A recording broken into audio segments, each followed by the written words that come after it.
পরীক্ষা চললো 1 মাস ধরে। এই 1 মাসে ওরা কেউ দম ফেলার সময়টুকুও পায়নি। ফাইনালি আজ শেষ পরীক্ষা। হলের গেট থেকে বের হতেই যেন হঠাৎ করেই যেন একটা অদ্ভুত হালকা হালকা ভাব ছড়িয়ে পড়ল সবার মধ্যে। উফ, বাঁচলাম রে। মিথিলা লম্বা একটা নিঃশ্বাস ফেলে বলে উঠল, পাস করলেই আল্লাহর নাম করে একটা নফল রোজা রাখবো। সিরিয়াস গলায় বলল তুহিন। এখন চল, তপনদার দোকানে 4 সিঙ্গারা খেলে তো শেষ পরীক্ষা মাহাত্মই পূর্ণ হবে না। হাসতে হাসতে রাহাত বলল, হ্যাঁ হ্যাঁ চল, কতদিন যাওয়া হয়নি ওদিকে। রূপন্তী যোগ করলো সাথে। 4 সিঙ্গারের আড্ডায় বসে দীর্ঘ 1 মাসের ক্লান্তি যেন কেটে গেল একসাথে। ঠিক তখনই আকাশটা হঠাৎ করে গম্ভীর হয়ে উঠল। ধূসর রঙে ছেয়ে গেল সমস্ত গগন। তারপর মিনিট 5 মধ্যেই 1 ফোঁটা 2 ফোঁটা করে নেমে এলো মধ্য আষাঢ়ের ভারী বৃষ্টি। বিনিতারা তখন সবাই বাসায় রওনা দেবার তোড়জোড় করছে। বৃষ্টি দেখে মুহূর্তেই থমকে গেল ওরা। উফ, এই বৃষ্টি নামার আর সময় পেল না, ছাতাটাও আনিনি আজকে। তুহিন বলল, আনতে চেয়েছিলাম, শেষ মুহূর্তে কি মনে করে যেন রেখে এলাম দূর। মিথিলা যোগ দিল ওর সাথে। চল আজকে ভিজতে ভিজতে যাই, পরীক্ষা শেষের ফিলটা ঠিকঠাক আসবে তাহলে। চায়ের দোকানের ছাউনির নিচে দাঁড়িয়ে বাইরে হাত বাড়িয়ে বৃষ্টির ফোঁটাগুলো ছুঁয়ে দিয়ে বলে উঠল বিনিতা, আমি এর মধ্যে নেই বাবা, 2 দিন পর বিয়ে, এর মধ্যে ঠান্ডা পা দিয়ে বসলে খবর আছে। সাফিনকে ফোন দিয়ে দেখি ও আসতে পারে কি না। বিনিতারও একদম মনে পড়ে গেল অর্ণবের কথা। সেবার বিয়ের শপিং করে ফেরার সময় ওকে ভিজতে দেয়নি বৃষ্টিতে। যাই হোক, সেসব কথা বাদ, আজকে তো আর ও সাথে নেই, আজকে ভেজাই যায়। ভাবতে ভাবতে বিনিতা নেমে পড়ল রাস্তায়। 1 পশলা বৃষ্টি শুরু হয়েছে কি হয়নি এর মধ্যেই ঢাকা শহরের রাস্তায় পানি জমে ওঠে। বিনিতা বিরক্তির নিঃশ্বাস ফেললো। আশেপাশে তাকিয়ে রিক্সা খুঁজলো একটা। রিক্সার টিকিটাও দেখা যাচ্ছে না কোথাও। অগত্যা হাঁটতে শুরু করলো ও। হাঁটতে হাঁটতে কিছু যাবার পর একটা রিক্সার দেখা মিলল, তবে তার ভাড়া চাইছে দ্বিগুণ। বিরক্তির পারদ যেন বাড়লো ওর, কিন্তু বৃষ্টিতে নিরুপায় হয়ে কিছু করার নেই। শখ করে বৃষ্টিতে ভিজলেও এখন কেমন শীত শীত করছে ওর। অগত্যা বিরক্ত চেপে রিক্সায় উঠে বসলো। বাসায় ফিরেই চটপট করে হুট করে একটা হট শাওয়ার নিয়ে নিল। এখন একটু ভালো লাগছে। ভেজা কাপড় চোপড় বারান্দায় মেলে দিয়ে ড্রয়িং রুমের সোফায় বসে পড়লো। খানিকক্ষণ টিভি দেখলে কেমন হয় ভাবতে ভাবতেই প্লে করলো ওর ফেভারিট কার্টুন মিস্টার বিনের একটা এপিসোড। মিস্টার বিনের একটা কফি শপে গেছে কফি খেতে। তারপর কফির অর্ডার দিয়ে অনেকক্ষণ ধরে দাঁড়িয়ে আছে, কফি এখনো তৈরি হচ্ছে না। এইটুকু দেখে বিনিতার নিজেরও কফি খেতে ইচ্ছে করছে। ও উঠে রান্নাঘরে চলে গেল কফি বানাতে। কফি বানাতে বানাতে 4 বার হাঁচি দিল। সর্বনাশ, ঠান্ডা লাগার পূর্ব লক্ষণ। অর্ণব যদি জানে আজকে ভিজতে ভিজতে ফিরেছে আর সেই কারণেই ঠান্ডা লেগেছে, তাহলে ওর কপালে বিরাট দুঃখ আছে। ভাবতে ভাবতে কফিটা নিয়ে আবার সোফায় এসে বসলো টিভির সামনে। দেখতে লাগলো মিস্টার বিনের কাণ্ড কারখানা। মিস্টার বিন ওই কফি শপটা দেখে উদ্ধত হয়ে পাশেই কনস্ট্রাকশনের জন্য একটা টেন্ট বানানো ছিল। সেই টেন্টটায় নিজের কফি শপ সব খুলে বসেছে। এতগুলো দেখতে দেখতেই মাথা ঝিমঝিম করতে শুরু করলো ওর। চোখের দৃষ্টি হয়ে উঠল ঘোলাটে। আধ খাওয়া কফিটা ওভাবেই পড়ে রইল সেন্টার টেবিলের উপরে। অনেকক্ষণ ধরে বেল বাজছে, ভেতরে কোনো সারা শব্দ নেই। অর্ণব অবাক হলো, এমন তো কখনো হয় না। বেল বাজানো মাত্রই বিনিতার এসে দরজা খুলে দেয়। আজ আসছে না কেন? আর 2 বার বেল টিপে দাঁড়িয়ে রইল। টেনশন বাড়ছে এবার। ঠিক আছে তো মেয়েটা। পকেট থেকে চাবির রিং বের করে দরজার লক খুলে ফেললো। পুরো বাসা অন্ধকার। কি ব্যাপার, বিনিতা কোথায়? টিভির স্ক্রিনে আলো জ্বলছে, নিঃশব্দে চলছে কোনো কার্টুন।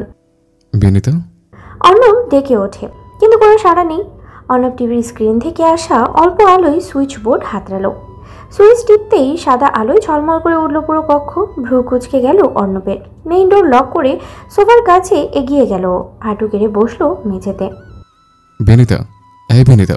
কোনো সাড়া নেই। অর্ণবের কপালে ভাঁজগুলো দীর্ঘ হলো এবার। গালে চাপড় দিতে ডাকতে যাবে, অমনি গালে হাতে স্পর্শ করতেই চমকে উঠল। শরীরে ভয়াবহ রকমের উত্তাপ। ও শিট, গায়েতে গরম কখন থেকে? আমাকে একটা কলও দেয়নি মেয়েটা। এতটা কেয়ারলেস হলে চলে? রাগ, দুশ্চিন্তা আর অস্থিরতা মিলেমিশে ওর কণ্ঠ ভারী হয়ে এলো। দীর্ঘশ্বাস ফেলে বিনিতার মুখের দিকে তাকালো। ঠোঁট ফ্যাকাশে হয়ে এসেছে, ভারী নিঃশ্বাস পড়ছে অনিয়মিতভাবে। অর্ণব উঠে দাঁড়িয়ে সেন্টার টেবিল থেকে রিমোটটা নেওয়ার সময় খেয়াল করলো আধ খাওয়া কফির মগ। কফির উপরে জমে ওঠা পাতলা সুরটুকু বুঝিয়ে দিচ্ছে এতক্ষণ ধরে বিনিতা এখানে কি অবস্থায় পড়ে আছে। একটা অসহ্য অপরাধবোধ চেপে ধরল ওর বুকে। রিমোটটা তুলে টিভিটা বন্ধ করে দিল। ঘরের নিস্তব্ধতা যেন এবার ঘনীভূত হলো আরো। তারপর ঘুরে এসে বিনিতার কপালে আবারও হাত রাখলো। বাড়ছে, এটা ভালো লক্ষণ না। নিজে নিজেই বিড়বিড় করলো অর্ণব। তারপর বিনিতাকে পাজাগোলা করে নিয়ে গিয়ে শুয়ে দিল বিছানায়। কোমর পর্যন্ত টেনে দিল পাতলা কাঁথা। দ্রুততার সাথে খুঁজে বের করলো মেডিকেল কিটটা। বাসায় ছোট্ট একটা মেডিকেল কিট সবসময় থাকে ওর। স্ট্যাথোস্কোপ, থার্মোমিটার, একটা ছোট ব্লাড প্রেশার মেশিন আর কিছু জরুরি ওষুধ। তারপর সাবধানে বিনিতার শরীরটা সোজা করলো। থার্মোমিটারটা মুখে তোলার সময় কেমন যেন কেঁপে উঠলো ওর আঙ্গুল। নিজের যত্ন তো একটু হলেও করতে হয়, তাই না? কেন যে বলছো না, তোমার জন্য কেউ অস্থির হয়। মিনিট খানেকের মাথায় থার্মোমিটার দেখালো ওর 103.4 ডিগ্রি। চিন্তায় গাঢ় রেখা পড়ে ভেসে উঠল দু চোখে। স্টেথোস্কোপ বের করে বুকের বাঁ পাশে শুনল। তারপরে বাঁ পাশে একটা অনিয়মিত রেম্পিরেটরি সাউন্ড কানে এলো, ক্লিয়ার নয়। ওষুধের ট্রেপ থেকে একটা প্যারাসিটামল বের করলো। টেবিল থেকে পানির বোতল নেওয়ার পরে পানিটা গ্লাসে ঢেলে ধীরে ধীরে মাথা তুলল বিনিতার। গলায় পানি ঢালার চেষ্টা করলো, কিন্তু গেল না বা যাচ্ছে না ঠিকভাবে। ঠোঁটের কোণা দিয়ে পানি গড়িয়ে পড়ছে। অর্ণব স্থির হয়ে রইল এক মুহূর্ত, যেন বুঝে উঠতে পারছে না আগে কি করবে। তারপর চট করে পাশে রাখা তোয়ালেটায় হাত নিল। বাথরুমের থেকে নিয়ে এসে পানি ভর্তি গামলা। তোয়ালেটা ঠান্ডা পানিতে ভিজিয়ে চেপে ধরল বিনিতার কপালে। কিছুক্ষণ জলপট্টি দেওয়ার পর মনে হলো তাপমাত্রা কিছুটা কমেছে। তারপর আবার ওষুধটা খাওয়ার চেষ্টা করলো। এইবার বিনিতা গিলল একটুখানি। অতি কষ্টে ওষুধটা খাওয়ার পর অর্ণব আবার তোয়ালে ভিজিয়ে কপালে চেপে ধরলো। হঠাৎ বিনিতার ঠোঁট নড়ল আলতোভাবে। অর্ণব ঝুঁকলো ওর ঠোঁটের কাছে। বিনিতা, শুনতে পাচ্ছেন? আপনি এসেছেন? মৃদু কণ্ঠে ফিসফিস করে বলল বিনিতা। অর্ণবের বুক ভারী হয়ে উঠল হঠাৎই। মুখের উপরে এসে পড়া চুল কটা কানের পিছনে গুজে দিতে দিতে বলল, এসছি তো। কখন? এখনো ফ্রেশ হননি যে? এসে দেখি আপনার এই অবস্থা, ফ্রেশ হবার সময় কোথায়? বিনিতার চোখ আবার বন্ধ হয়ে আসছে, তবে ঠোঁটে ক্ষীণ হাসি টেনে বলল, তাই বলে অ্যাপ্রনটাও খুলবেন না? সবসময় এমন সিরিয়াস হয়ে যান কেন অর্ণব? অর্ণব সে প্রসঙ্গে গেল না। আপনি দুপুর থেকে কিছু খেয়েছেন? বিনিতা আস্তে মাথা নাড়ল। না জানাতেই তাতে অর্ণবের মেজাজ খারাপ হয়ে গেল মুহূর্তেই। ধমকে সুরে বলল, একটা কল না দিয়ে এতক্ষণ একা পড়ে আছেন? খাওয়া দাওয়া বন্ধ। ভার্সিটি থেকে এসে লাঞ্চ পর্যন্ত করেননি। দুপুর বৃষ্টি হচ্ছিল, আসার সময় ভিজেছেন? বিনিতা ঠোঁট উল্টে ফেলল। বকছেন? অর্ণব গম্ভীর গলায় বলল, হ্যাঁ বকছে, আপনি একদম কথা শোনেন না। তারপর একটু থেমে গলার স্বর একটু নরম করে বলল, খাবার আনছে, খেতে হবে। না খেলে শুধু ওষুধ খেয়ে লাভ নেই। ও উঠে দাঁড়ালো। কিচেনে যাচ্ছে, স্যুপ বা খিচুড়ি কিছু একটা বানাচ্ছে। আমরা ততক্ষণ চোখ বন্ধ করে শুয়ে থাকুন। বিনিতা চোখ বন্ধ করলো। তাড়াতাড়ি আসবেন, একা একা ভালো লাগে না। অর্ণব আলতো করে ওর গাল ছুঁয়ে দেখলো, তারপর কিছুটা কমেছে। তাড়াতাড়ি আসবো। বিনিতা আর কোনো কথা বলল না। আলমারি থেকে কাপড় নিয়ে ওয়াশরুমে চলে গেল অর্ণব। সুপের বাটি নিয়ে ফিরে এসে দেখলো বিনিতা ঘুমিয়ে পড়েছে ইতোমধ্যেই। বিনিতার পাশে বসে ও বাটিটা রাখলো বেড সাইডে টেবিলের উপরে। তারপর বিনিতাকে না জাগিয়ে আস্তে করে মাথাটা তুলে বুকের সাথে মিশিয়ে নিয়ে বিছানার হেডবোর্ডে হেলান দিয়ে বসলো। এক হাতে বিনিতাকে ধরে রেখে আরেক হাত দিয়ে টেবিলের উপরে রাখা বাটি থেকে স্যুপ নিয়ে ধরলো ওর মুখের সামনে। বিনিতা নড়ে উঠলো সামান্য। অর্ণব আলতো গলায় বলল, একটু খেয়ে নাও, তারপর আবার ঘুমিয়ে পড়ো প্লিজ। বিনিতা ঘাড় ঘুরিয়ে মুখ গুজল অর্ণবের বুকে। না। একটুখানি খাও সানফ্লাওয়ার, না খেয়ে ঘুমলে শরীর আরো খারাপ করবে। বিনিতা মাথা নাড়ল দুপাশে। Please sunflower. ও এবার মুখ তুলে চামচে ঠোঁট ছোঁয়ালো আস্তে করে।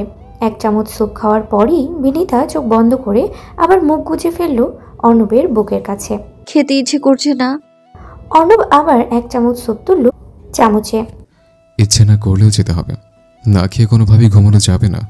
বিনিতা ঠোঁট ফোলালো। খাবো না আমি। অর্ণব হেসে ওর কপালে একটা আদুরে চুমু দিল। আবার বাচ্চাদের মতো জেদ ধরলেন। চামচটা আবার ওর ঠোঁটের কাছে এনে মিষ্টি গলায় বলল, খুব বেশি খেতে বলছে না তো, 2 চামচ। তারপর আমার বুকের উপর মাথা রেখে যত খুশি ঘুমান, কিচ্ছু বলবো না আমি, প্রমিস। বিনিতা এবার কিছু না বলেই খেয়ে নিল। অর্ণব নিঃশব্দে একগাল হাসলো, তারপর বলল, এত জেদ কেন? হ্যাঁ, বিনিতা ওর চোখ এড়িয়ে আবার মুখ গুজল বুকের ভাঁজে। অর্ণব তখন এক হাতে ওর চুলগুলো আলতো করে বিলি কেটে যেতে যেতে বলল, আমার সানফ্লাওয়ারকে অসুস্থ দেখতে ভালো লাগছে না একটু। আপনি ঠিক না হলে আমিও ঘুমাতে পারবো না, জানেন। বিনিতা মৃদু মাথা নাড়ল। অর্ণব ধীরে ওর কানে কানে ফিসফিস করে বলল, চলো আরেক চামচ, তারপর আমরা ঘুমাবো, ঠিক আছে? বিনিতা আবার মাথা নাড়ল নিঃশব্দে। অর্ণব হাসল। মাই গুড গার্ল। খাওয়া শেষ করে অর্ণব সুপের বাটিটা সরিয়ে রাখলো টেবিলের উপরে। তারপর পানি খাইয়ে বিনিতাকে বালিশে শুইয়ে দিল। তারপর বিছানা থেকে নেমে দাঁড়ালো। বাটিটা হাতে নিয়ে রান্নাঘরের উদ্দেশ্যে পা বাড়ানোর আগেই হাতে টান পড়ে থেমে যেতে হলো ওকে। খানিকটা অবাক হয়েই বিনিতার দিকে ফিরে তাকালো ও। বিনিতা ঘোর লাগানো চোখে চেয়ে আছে। জ্বরটা আবার বাড়ল কি? থেকে থেকেই বিদ্যুৎ চমকানোর শব্দ হচ্ছে। বৃষ্টি আসবে বোধহয়। অর্ণব চিন্তিত মুখে হাত বাড়িয়ে বিনিতার কপাল স্পর্শ করার আগেই বিনিতা খপ করে ধরে ফেললো ওর হাতটা। অর্ণব মুহূর্তের জন্য থমকে গেল। বিনিতার হাতের মুঠোয় থাকা হাতের দিকে তাকিয়ে পরপর বিনিতার দিকে তাকালো ও। কোথাও যাব না। ওর কণ্ঠস্বর যেন অন্যরকম শোনালো অর্ণবের কাছে। অর্ণব ধীরে বসে পড়লো ওর পাশে। আমি তো এখানে আছি সানফ্লাওয়ার।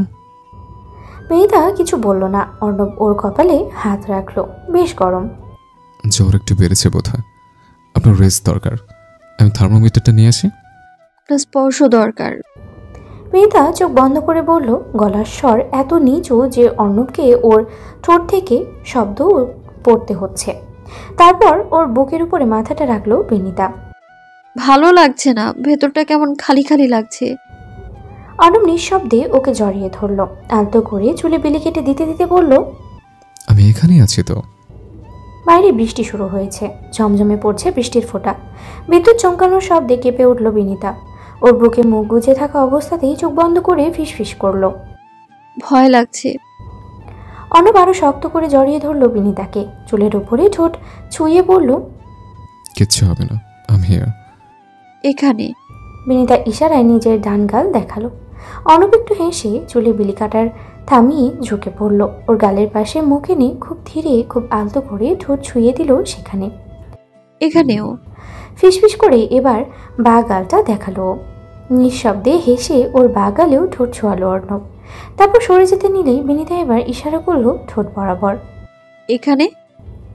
অর্ণব একটু থমকে গেল। এবার বিনিতার চোখ বরাবর তাকালো। গম্ভীর নেশালো চোখ দুটো মেঘলা রাতের মতো নীরব। তবু যেন কত কথা জমে আছে সেখানে। বৃষ্টি তখনও ঝমঝম করে পড়ছে বাইরে। বিদ্যুৎ চমকালেও ঘরের ভেতরে যেন থমকে গেছে সময়। এখানেও? অর্ণব ফিসফিস করে জিজ্ঞেস করলো বিনিতাকে, যেন নিশ্চিত হতে চাইছে। বিনিতা নীরবে উপর নিচ মাথা তোলালো। ঠোঁটে ফুটলো লাজুক হাসি। পরপর মিলিয়ে গেল সে হাসি। একরাশ অপেক্ষা নিয়ে অর্ণবের চোখে তাকালো। অর্ণব কিছুক্ষণ চুপ করে তাকিয়ে রইল ওর চোখে। তারপর ধীরে ধীরে ঝুঁকে এলো। আঁকড়ে ধরল বিনিতার জ্বরে তপ্ত ফ্যাকাশে ঠোঁট। সেই স্পর্শে কেঁপে উঠল বিনিতা। ওর হাত এবার নিচে থেকে উঠে গেল অর্ণবের গলায়। নিঃশব্দে আঁকড়ে ধরল অর্ণবকে। অল্প কিছুক্ষণ পরে অর্ণবের ঠোঁট সরে গেল, কিন্তু স্পর্শের আঁচ রয়ে গেল বিনিতার চোখে মুখে নিঃশ্বাসে। ঠোঁট সরিয়ে কপালে আলতো ছোঁয়া রেখে অর্ণব বলল, এবার ঘুমোই, ইউ নিড রেস্ট। তারপর অর্ণব বালিশে হেলান দিয়ে দু হাত বাড়িয়ে বিনিতাকে কাছে ডাকলো। Come here. বিনিতা নিঃশব্দে আদুরে বিড়াল ছানার মতো গুটিসুটি মেরে অর্ণবের গা ঘেঁষে শুয়ে পড়ল। ওর মাথাটা অর্ণবের বুকে। এক হাত তুলে ওর টি শার্টের বুকের অংশ ধরে রইল হাতের মুঠোয়। ঘরের বাতাসে তখনও বৃষ্টি গন্ধ, জানালার কাছে আলো আধারের খেলা। মাঝে মাঝে বিদ্যুৎ চমকাচ্ছে বিকট শব্দে, কিন্তু ঘরের ভিতরে যেন নিস্তব্ধ এক জগৎ পড়ে উঠেছে ওদের। দুটো হৃদয় একসাথে ধকপক করছে সেই নীরবতার সুরে। অর্ণব ধীরে ধীরে ওর চুলে বিলি কেটে দিতে লাগলো। বিনিতা হাত বাড়িয়েছিল অর্ণবের মুখ। অর্ণব। হুম। জবাব দিতে গিয়ে কণ্ঠস্বর মৃদু কেঁপে উঠল ওর। শুকনো ঢোক গিলল ও। বিনিতার হাত ওর মুখ ছেড়ে গলায় নেমেছে। এক আঙ্গুলে গলায় অ্যাডামস অ্যাপেল স্পর্শ করতে করতেই তখন ওর হাত নেমে এসেছে অর্ণবের টি শার্টের গলায়। অর্ণব খপ করে ধরে ফেলে ওর হাতটা। বিনিতা ওর দিকে তাকিয়ে থাকলো নিঃশব্দে। ওর চোখে আকুলতা, কিশোরীর পাগলামি মেশানো অবুঝ আবেগ। অর্ণবের হাতের মধ্যে ওর হাতটা ধরা। বিনিতা ওর বুকের মাঝ বরাবর ঠোঁট ছোঁয়ালো। অর্ণব ভারী নিঃশ্বাস ফেলেছে। জড়ানো গলায় কোনো মতে আওড়ালো। বিনিতা? ঠিক তখনই বিনিতা একটা অবিশ্বাস্যকর কাজ করলো। প্রথমবারের মতো নিজে থেকে ঠোঁট ছোঁয়ালো অর্ণবের ঠোঁটে। ওর আনাড়ি ঠোঁটের স্পর্শে অর্ণবের বুকের ভেতরে রয়ে যাচ্ছে এক অজানা দুর্বার ঢেউ, যার শব্দ ছাপিয়ে যায় বাইরের বৃষ্টিকেও। এই গভীর আহ্বানকে বাধা দেওয়ার সাধ্য ওর কাছে কি? স্পর্শটা দীর্ঘ হলো না, কিন্তু তার রেশ ছড়িয়ে পড়ল অর্ণবের পুরো সত্তা জুড়ে। Sunflower, you're sick today. আপনার জ্বরটা সেরে গেলে তারপর। খুব নিচু স্বরে পড়ল অর্ণব, প্রায় ফিসফিস করে, যেন শেষবারের মতো সাবধান করতে চাইছে বিনিতাকে। নো। তার চেয়েও ধীর কণ্ঠে বলল ও। শুধু ঠোঁট দুটো নড়ল ওর, তারপর মুখ গুজে ফেলল অর্ণবের বুকে। অর্ণব তারপর আর এক মুহূর্ত দেরি না করে বিনিতাকে টেনে নিল আরও কাছে। ওর কপালের ভাঁজে ঠোঁট ছুঁয়ে রাখলো কিছুক্ষণ। বিনিতার চোখ তখন বন্ধ, হালকা হালকা কাঁপছে চোখের পাতা। অর্ণব একবার কপাল থেকে মুখ সরিয়ে ওর দিকে তাকালো। ভীষণ ধীরে, ভীষণ নরমভাবে ঠোঁট রাখলো ওর জ্বলন্ত তপ্ত ফ্যাকাশে ঠোঁট জোড়ায়। এরপর ঠোঁট ছেড়ে নেমে এলো গলায়, এক টানে নামিয়ে ফেললো জামার হাতটা। ওখানেই বা কাঁধের কাছটায় ছোট্ট একটা কালো কুচকুচে তিল। অর্ণবের ঠোঁট তিলটা ছুঁতেই বিনিতা কেঁপে উঠল দৃশ্যমান রূপে। দুহাতে খামচে ধরল অর্ণবের মাথার চুল। নিঃশব্দ ভারী হয়ে উঠল নিঃশ্বাস তার ধীরে ধীরে। শরীরের প্রতিটা স্নায়ুতেই খেলে গেল গা ছমছমে উষ্ণতা। এক মুহূর্ত বিরতি নিয়ে অর্ণব ওর পরনে থাকা টি শার্টটা টেনে ছুঁড়ে ফেলল মেঝেতে। তারপর আবারও ডুব দিল ওর সানফ্লাওয়ারের তীব্র নেশায়। বৃষ্টি যেন জানালার কাছে বাজিয়ে চলছে রোম্যান্টিক কোনো মেলোডি। বিনিতার অধৈর্য জেদের কাছে হার মানল অর্ণবের যুক্তিবাদী সত্তা। শেষ রাতের দিকে অর্ণবের ঘুম ভাঙল। চোখ খুলতেই অনুভব করলো গায়ের উপরে উষ্ণ কিছুর উপস্থিতি। বিনিতা গুটিসুটি মেরে শুয়ে আছে বুকের উপরে। নিঃশ্বাসের ছন্দে ওঠানামা করছে ওর শরীর। চুলগুলো এলোমেলো হয়ে ছড়িয়ে আছে মুখ জুড়ে। অর্ণব হাত বাড়িয়ে চুলগুলো সরিয়ে দিতে গিয়ে থেমে যায়। শরীরের উত্তাপ যেন অনেকটাই বেশি থেকেছে। কপালে আর গালে একবার হাত ছোঁয়ালো অর্ণব। জ্বর আগে থেকেও বেশি, শরীর যেন দগ্ধ হচ্ছে আগুনে। মুহূর্তেই একটা সুপ্ত অপরাধ বোধ ছেয়ে গেল অর্ণবের মন। রাগ হলো নিজের উপরে। চোখ বন্ধ করে ফেলল ও। বিনিতা না হয় জ্বরের ঘোরে একটু পাগলামিই করছিল, ও নিজেও কেন যোগ দিল? এখন মেয়েটা যে কষ্ট পাচ্ছে তার দায়ভার কে নেবে? বৃষ্টি থেমে গেছে, শান্ত হয়েছে প্রকৃতি। জানালার ফাঁক দিয়ে রাস্তার স্ট্রিট লাইটের আলোয় রেখা এসে পড়েছে বিনিতার মুখে। সে আলোয় ওর মুখটা কি নিষ্পাপ দেখাচ্ছে। কি বলবে, কিছু সময় আগে এই মেয়েটাই এমন পাগলামি করেছে যে অর্ণব বাধ্য হয়েছে সেই পাগলামিতে সায় দিতে। একটা দীর্ঘশ্বাস ফেলে অর্ণব বিনিতাকে বালিশে শুইয়ে দিয়ে উঠে বসল। হার্ট টেম্পারেচার কমানোর জন্য ওর মাথায় পানি দেওয়াটা ভীষণ জরুরি হয়ে পড়েছে। বিনিতা। অর্ণব ফিসফিস করে একবার ডাকার চেষ্টা করলো, কোনো সাড়া নেই। দেরি না করে ও নিস্তেজ শরীরটা পাঁজাকোলা করে তুলে নিল। মাথাটা গিয়ে ঠেকলো অর্ণবের কাঁধে, তারপর ওয়াশরুমের দিকে এগোলো। ভেতরে ঢুকেই কল ছেড়ে দিল ও। ঠান্ডা পানির শব্দে ভেঙে গেল রাতের নিস্তব্ধতা। একটা ঝকঝকে সকাল। গত রাতের বৃষ্টি যেন প্রকৃতির সব আবর্জনা ধুয়ে মুছে নিয়ে গেছে। জানলার বাইরে রোদ পড়ে ভেজা পাতাগুলো চকচক করছে। টুপটাপ করে জমে থাকা জল গড়িয়ে পড়েছে ছাদ থেকে। অর্ণব চুপচাপ বসে আছে বিছানার পাশে, হাতে আধ খাওয়া ঠান্ডা হয়ে যাওয়া চায়ের কাপ। বিনিতার দিকে তাকিয়ে আছে নিঃশব্দে। বিনিতার চোখের পাতা কাঁপলো অল্প অল্প। ঘুম জড়ানো চোখে ভ্রু কুঁচকে উঠল, ঠোঁট দুটো নড়ল সামান্য। বিনিতা চোখ মেলে তাকানোর চেষ্টা করলো, কিন্তু এত আলো ঠিকঠাক সহ্য হলো না বোধ হয়। কপাল কুঁচকে গেল আবারও। অর্ণব তৎক্ষণাৎ এগিয়ে গেল। বিনিতা, চোখে লাগছে আলোটা। বিনিতার মাথা নাড়ল, চোখের উপরে হাত দিয়ে আলতো আড়াল করতে চেষ্টা করলো। তারপর উঠে বসলো ধীরে ধীরে। অর্ণব উঠে জানালার পর্দা টেনে দিল। আলোটা কমে এলে ছায়া ছায়া একটা পরিবেশ তৈরি হলো ঘরে। এখন কেমন লাগছে? অর্ণব প্রশ্ন করলো নরম স্বরে। বিনিতা কিছুক্ষণ চুপ করে থাকলো, তারপর হালকা গলায় বলল, ভালো, একটু টায়ার লাগছে কিন্তু। মাঝখানে থেমে গেল। অর্ণব কিছু বলল না। হাত বাড়িয়ে একবার কপাল ছুঁয়ে দেখলো, আগের চেয়ে একটু কম, তবুও টেম্পারেচার আছে এখনো। তারপর টেবিলের উপরে রাখা গ্লাসটা এগিয়ে দিল ওর দিকে। একটু পানি খাবেন? বিনিতা মাথা নেড়ে উঠে দাঁড়াতে চাইল। বিগত কয়েক ঘন্টা মাটিতে পা না ফেলার কারণেই হোক আর দুর্বল শরীরের কারণেই হোক, দ্বিতীয় পা মাটিতে ফেলার আগেই আচমকা মাথা চক্কর দিয়ে উঠে উঠল ওর পুরো শরীর। অর্ণব তড়িৎ গতিতে এগিয়ে এসে ধরে ফেলল ওকে। সাবধানে। ওর দুই হাত বিনিতার কোমর জড়িয়ে ধরে শক্ত করে টেনে আনলো নিজের কাছে। বিনিতার নিঃশ্বাস থেমে গেল এক মুহূর্তের জন্য। ওর কপাল ঠেকল অর্ণবীর কাঁধে। ভেজা চুলগুলো এলোমেলো হয়ে ছড়িয়ে পড়ল পিঠময়। এক পাশ থেকে অর্ণবের হাত ওর পিঠে, অন্য পাশ থেকে কোমরের নিচে ধরে রেখেছে শক্ত করে। ওকে? অর্ণবের কণ্ঠ উদ্বিগ্ন। বিনিতা চোখ বন্ধ করে মাথা নাড়ল। অর্ণব একটুও দেরি না করে ওকে কোলে তুলে নিল। বিনিতা চমকে উঠে বড় বড় চোখে তাকালো ওর দিকে। দুই জোড়া চোখ কয়েক সেকেন্ডের জন্য আটকে রইল একসাথে। আমি পারবো। পারবেন না, আপনার শরীর অনেক বেশি দুর্বল। Let me help you. ওয়াশরুমের দিকে নিয়ে যেতে যেতে বলল। বিনিতা অস্বস্তিতে গাঢ় হয়ে রইল। ওয়াশরুমের সামনে গিয়ে অর্ণব নামিয়ে দিল ওকে। নক করার প্রয়োজন নেই, আমি কিচেনে যাচ্ছি। ওয়াশরুম থেকে বেরিয়ে আসার সময় একটু থমকে দাঁড়ালো বিনিতা। অর্ণব তখন জানালার ধারে দাঁড়িয়ে বাইরে তাকিয়েছিল। পেছনে কারোর উপস্থিতি টের পেয়ে ঘুরে তাকালো। আপনি দাঁড়িয়ে আছেন কেন? বিনিতা জিজ্ঞেস করলো। আপনাকে হেল্প করার জন্য। কথাটার ভেতর অতিরিক্ত কিছু ছিল না, অথচ বিনিতার মনে হলো যেন অনেক কিছুই বলা হয়ে গেছে। আমি ঠিক আছি এখন। ও যেন আশ্বস্ত করতে চাইলো অস্থির মানুষটাকে।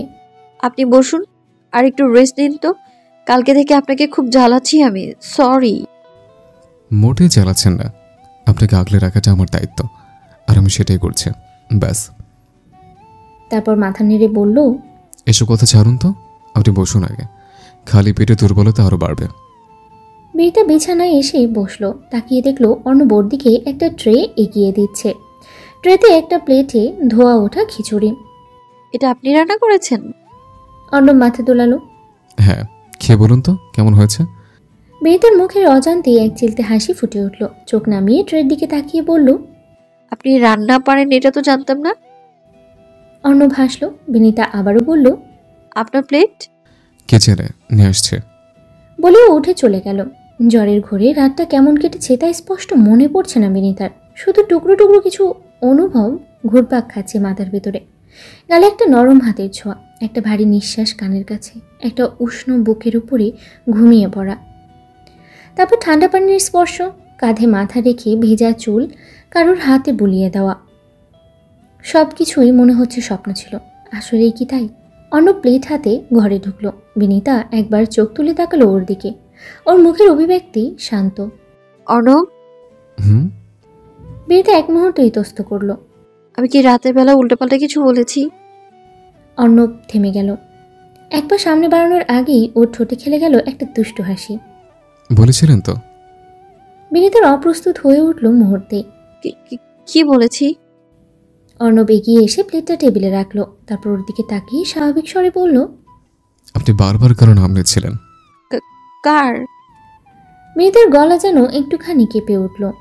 জানেন না? অর্ণব একটু ঝুঁকে এলো। বিনিতা চোখ নামিয়ে ফেলল। অর্ণব তখনও তাকিয়ে আছে ওরই দিকে। আবার গলাটা একটু নরম করে বলল, আপনি বারবার বলছিলেন আমার কাছে থাকুন প্লিজ, আপনি গেলে আমার ঘুম আসবে না।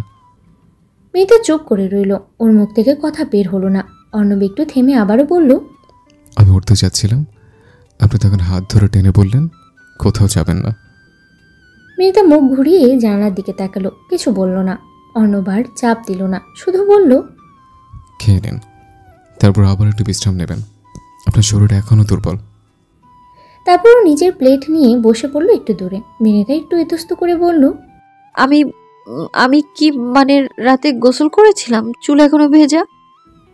অর্ণব থামলো। চামচটা হাতের মধ্যে ঘোরাতে ঘোরাতে তাকালো ওর দিকে। হ্যাঁ, জ্বরটুকু বেড়ে গিয়েছিল, শরীর একদম নিস্তেজ হয়ে পড়েছিল আপনার।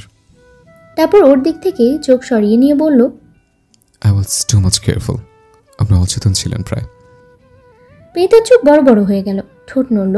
কিছু একটা বলতে গিয়ে আবার থেমে গেল। মুখে বিস্ময়, লজ্জা, কৃতজ্ঞতা সব মিলে অদ্ভুত অভিব্যক্তি।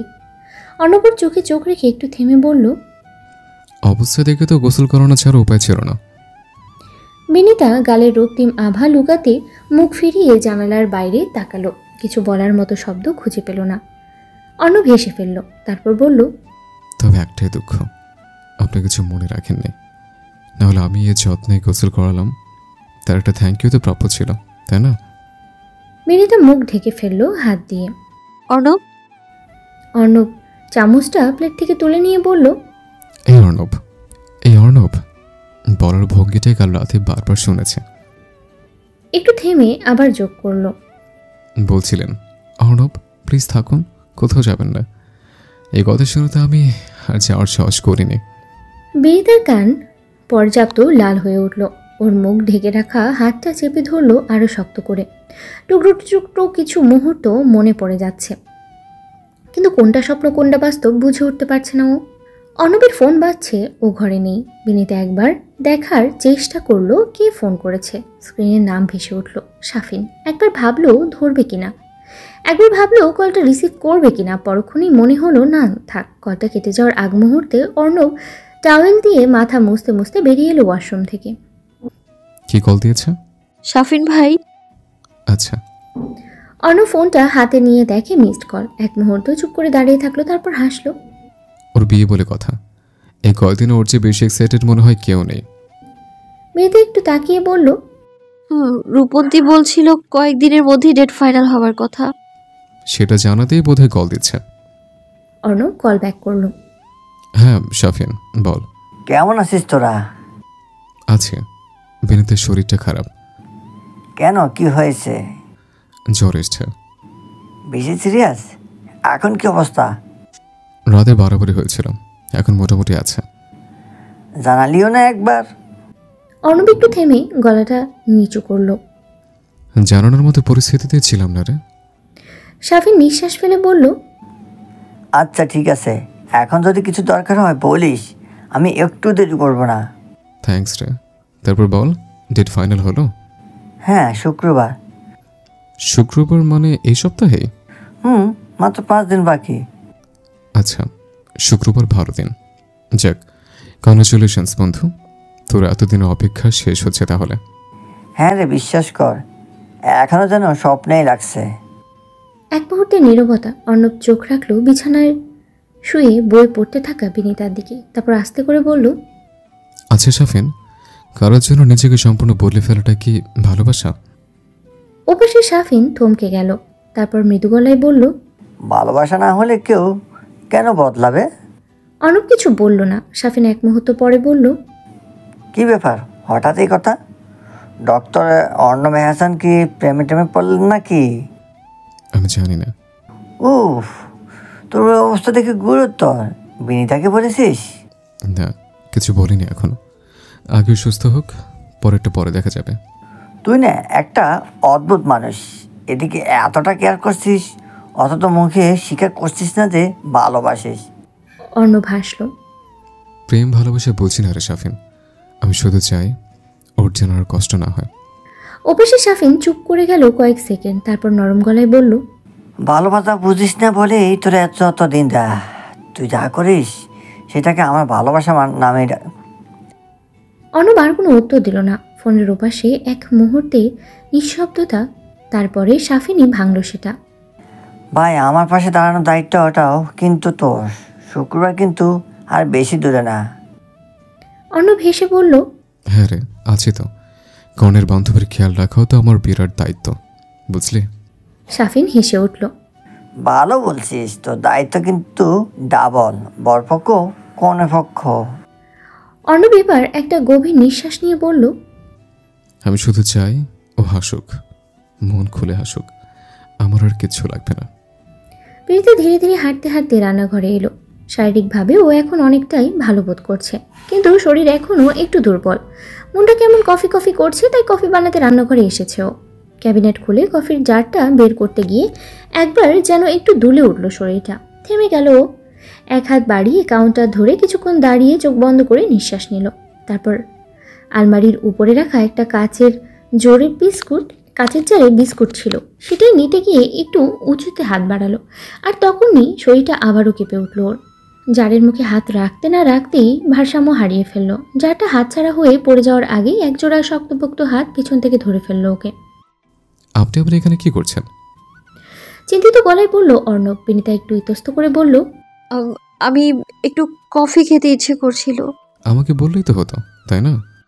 আপনি তো কথা বলছিলেন। অর্ণব ধীরে ধীরে ওকে ঘুরিয়ে মুখোমুখি করলো, দুহাতে উঁচু করে বসিয়ে দিল কিচেন কাউন্টারের উপরে।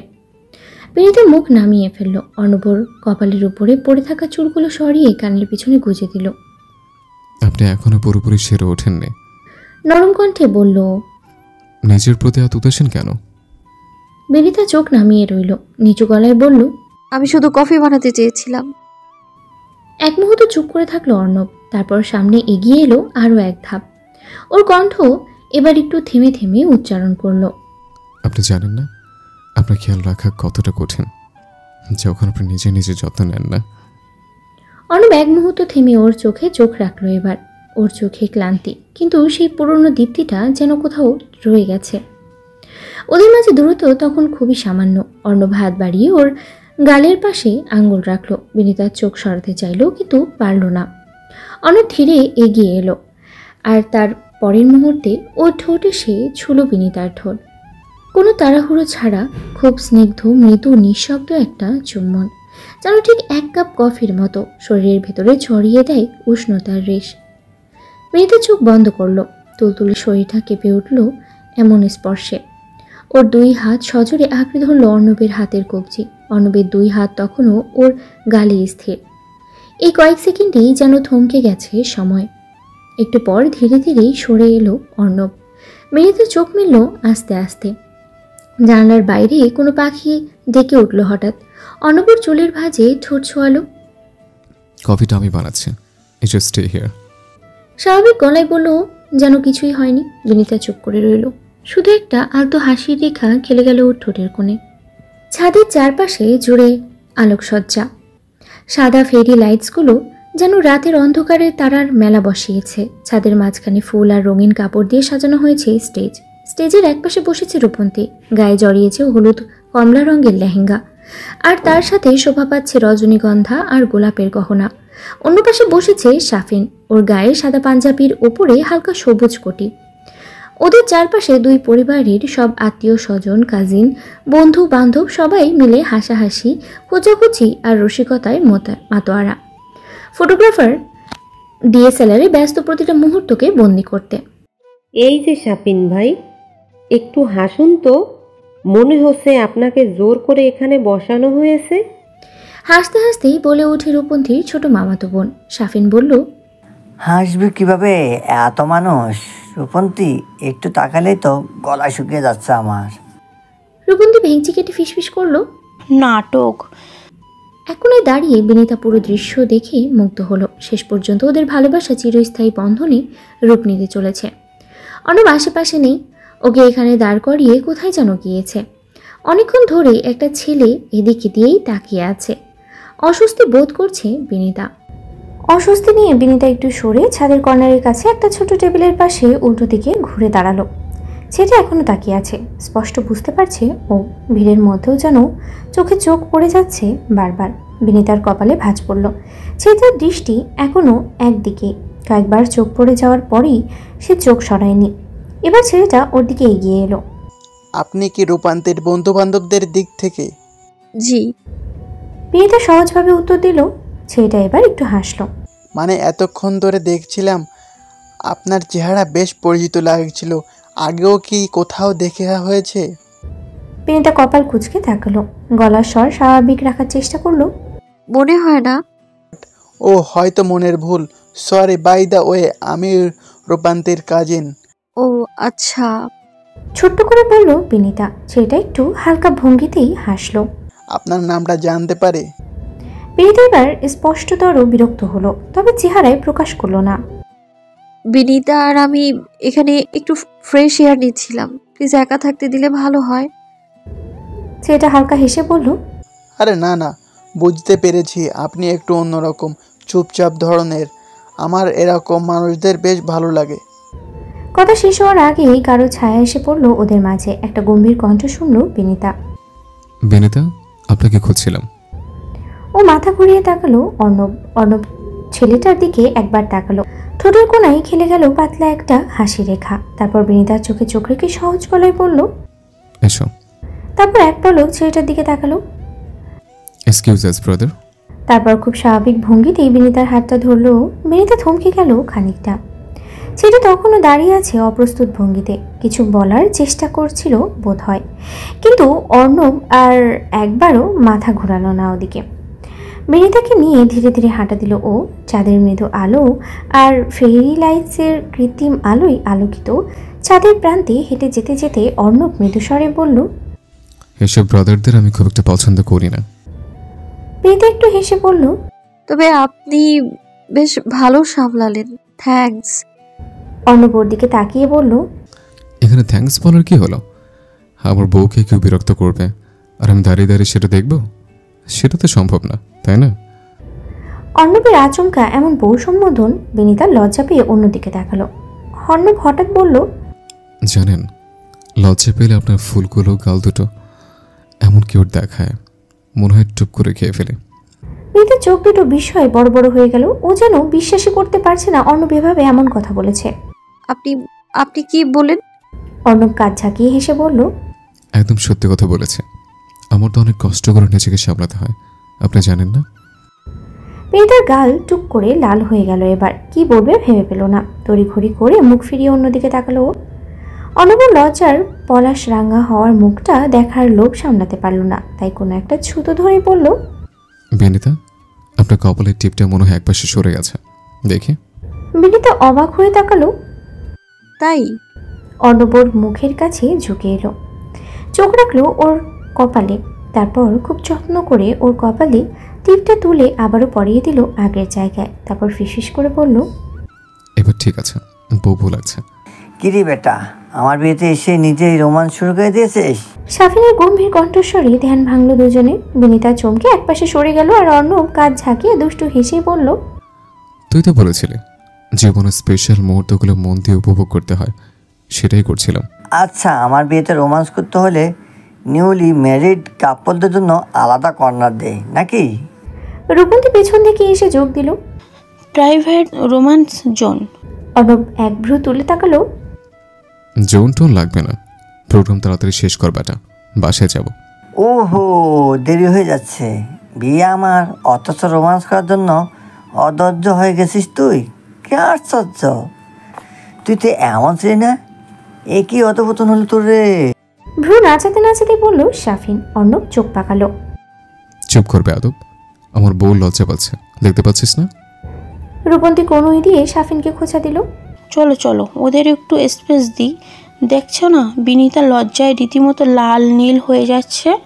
রূপন্তীরা চলে যেতে অর্ণবের দিকে চোখ পাকিয়ে তাকালো বিনিতা। কোমরে দু হাত রেখে শাসনের সুরে বলল, এটা কি হলো? এরকম নির্লজ্জ কথাবার্তা মানেটা কি? অর্ণব মেয়েকে ভয় পাওয়ার ভান করলো। আমি আবার কি করলাম?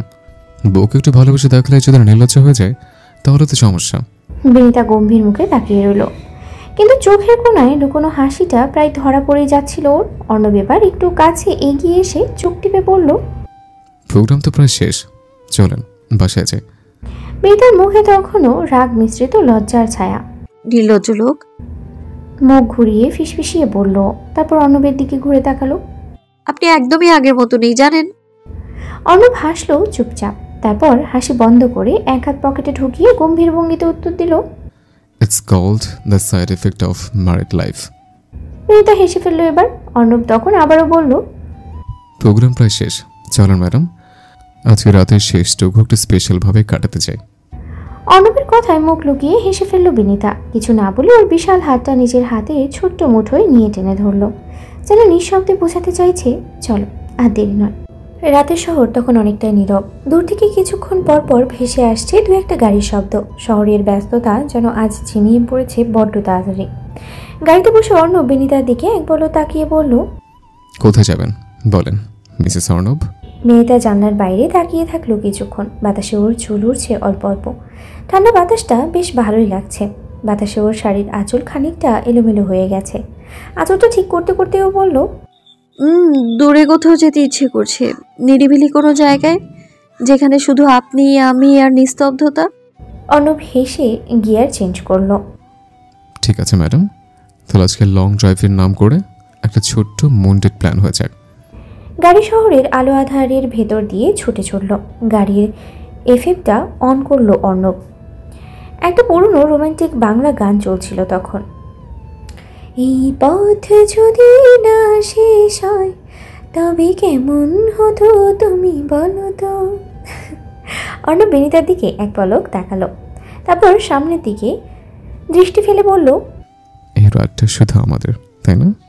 বিনিতা মাথা হেলিয়ে বলল, শুধু আমাদের। অর্ণব এক হাতে স্টিয়ারিং ধরে রেখে অন্য হাতে বিনিতার হাতটা আস্তে করে নিজের বলিষ্ঠ হাতের মুঠোয় পড়ল। গানটা বাজছে তখনও। যদি পৃথিবীটা স্বপ্নের দেশ হয় তবে কেমন হতো তুমি বলো তো। বিনিতা জানলা থেকে মুখ ঘুরিয়ে এবার চোখ রাখলো অর্ণবের দিকে। হঠাৎ করেই সময়টা যেন খুব ধীরে চলতে শুরু করলো।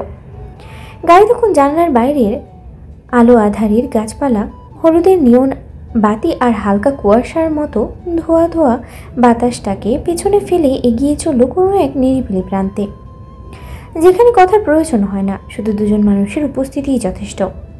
গাড়িটা এসে থামলো বুড়িগঙ্গা নদীর কোনো এক নির্জন মোহনায়। চারপাশে তখন কঠিন নিস্তব্ধতা। সেই নিস্তব্ধতায় বুক চিরে শোনা যাচ্ছে বাতাসের সুর সুর শব্দ আর নদীর ঢেউয়ের ছলাৎ ছলাৎ ধ্বনি।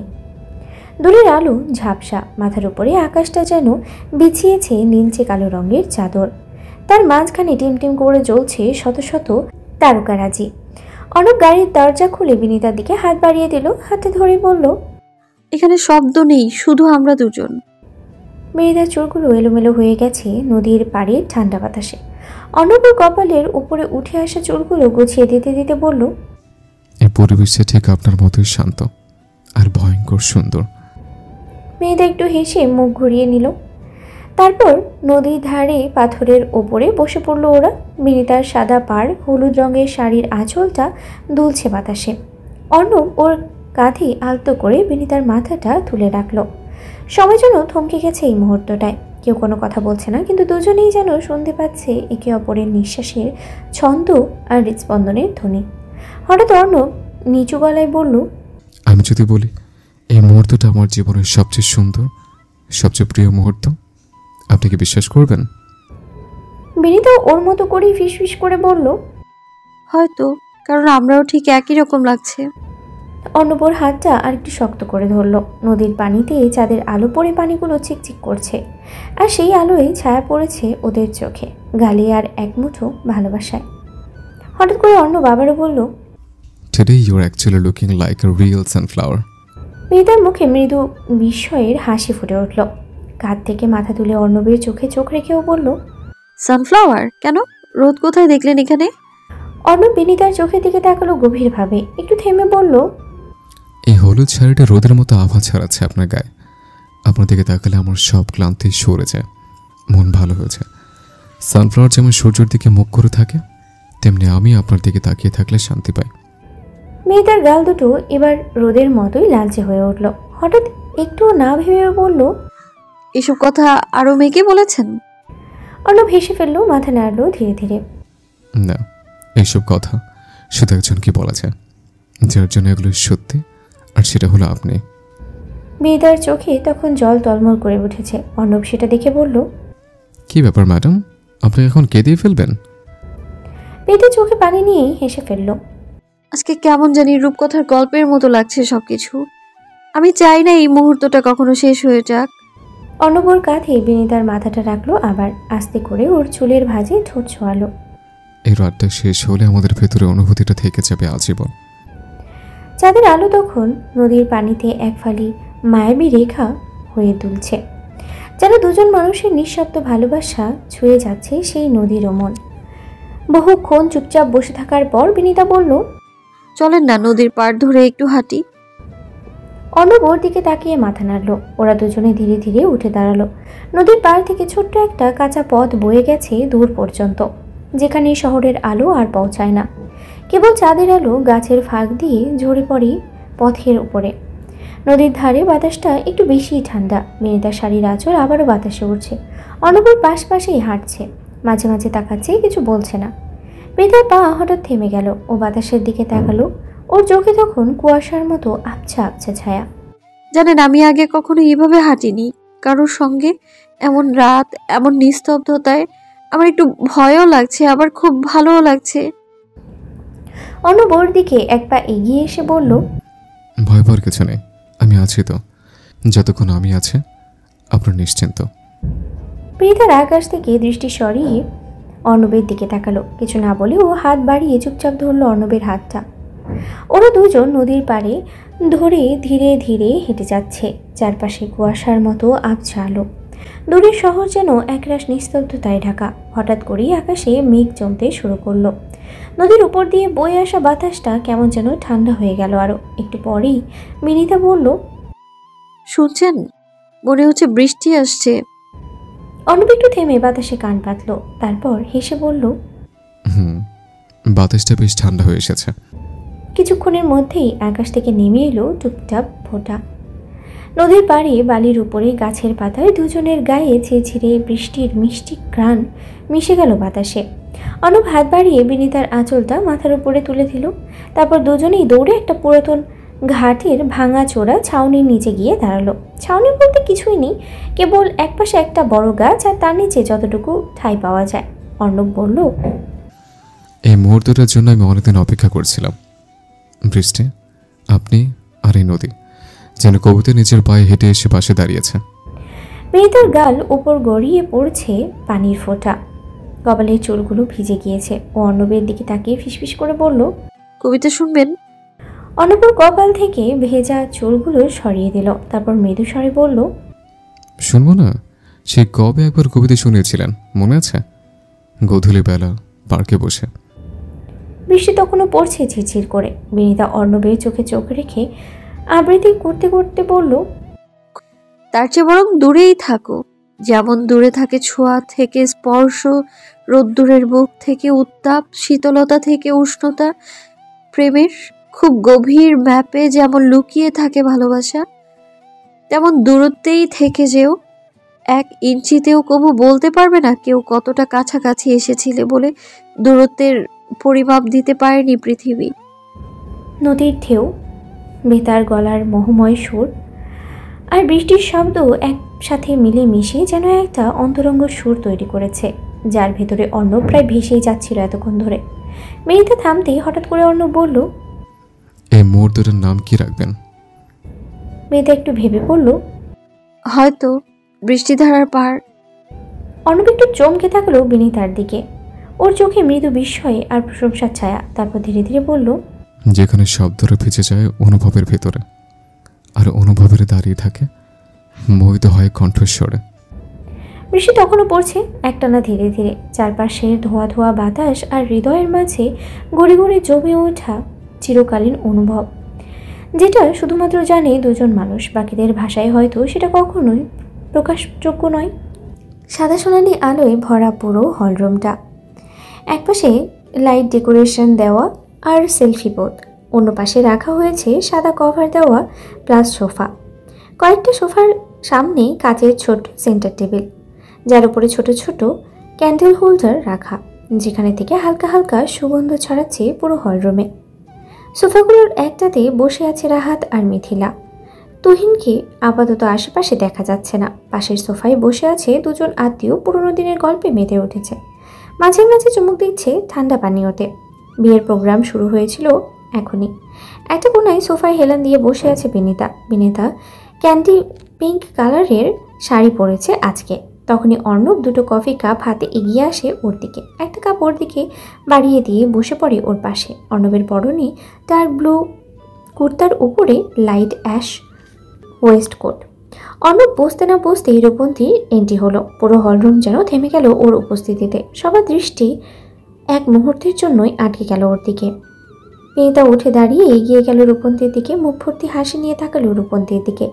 রূপন্তীর পরনে অফ হোয়াইট জরি ওয়ার্কের লেহেঙ্গা, খোলা চুলে শোভা পাচ্ছে লাল গোলাপ। বিনিতা ফিসফিস করে বলল, তোকে একেবারে প্রিন্সেসের মতো লাগছে রে রূপু। রূপন্তী হেসে বলল, তুই আমার সবচেয়ে সুন্দর কি ব্রাইডমেড। দুজনেই হেসে জড়িয়ে ধরল একে অপরকে। সাফিন অপেক্ষা করছিল রূপন্তীর এন্ট্রির জন্য। ও এসে পড়তেই সাফিন আর রূপন্তী একসাথে মঞ্চে উঠল। পেছনে বেজে চলেছে গিটারের কর্ডে সাজানো ইনস্ট্রুমেন্টাল সুর। পেয়েতে এসে অর্ণবের পাশে দাঁড়ালো, বলল, আচ্ছা সাফিন ভাইকে অনেক শান্ত লাগছে না? অর্ণব হেসে বলল, ভয় পাচ্ছে মনে হয়, অনেক নার্ভাস। বিনিতা কফিতে চুমুক দিয়ে বলল। রূপন্তীও আজকে চুপচাপ।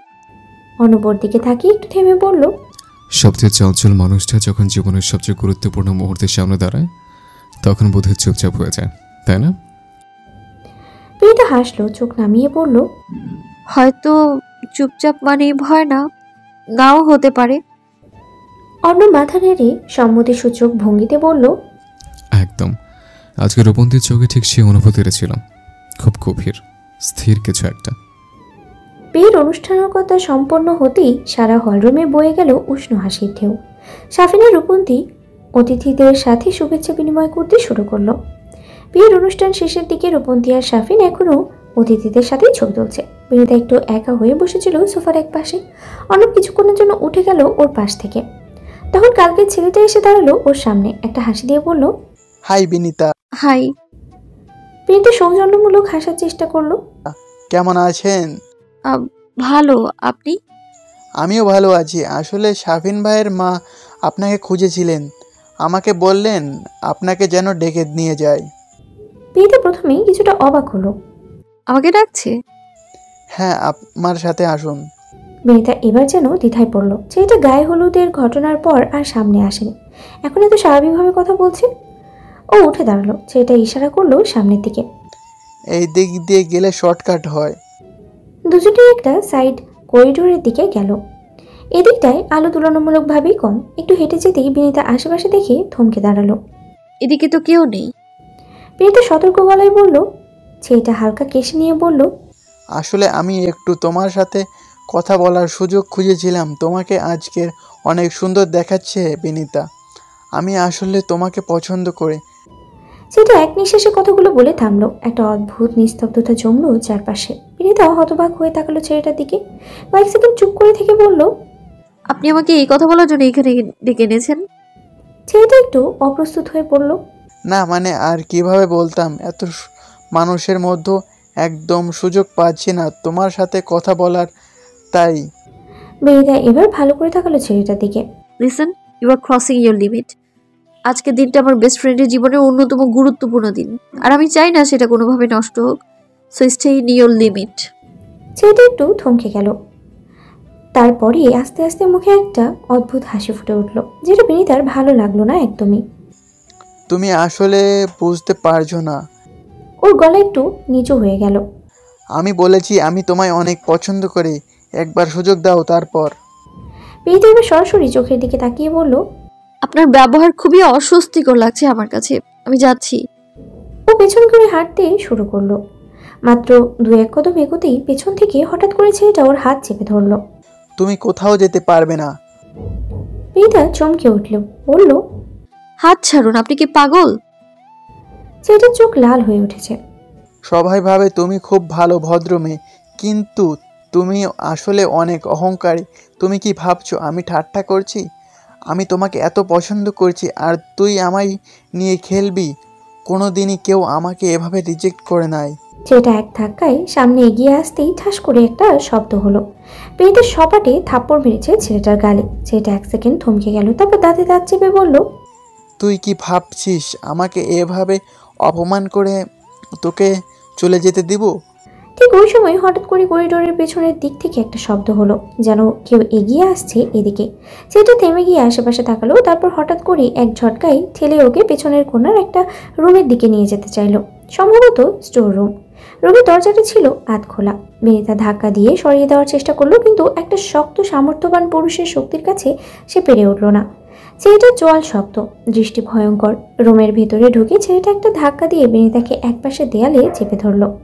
তুই যদি আমার না হোস আমি কাউকেই তোর পাশে দাঁড়াতে দেব না। বিনিতার নিঃশ্বাসটা আটকে গেল হঠাৎই। ও একবার দরজার দিকে, একবার ছেলেটার দিকে তাকাচ্ছে। আমাকে ছাড়ুন প্লিজ।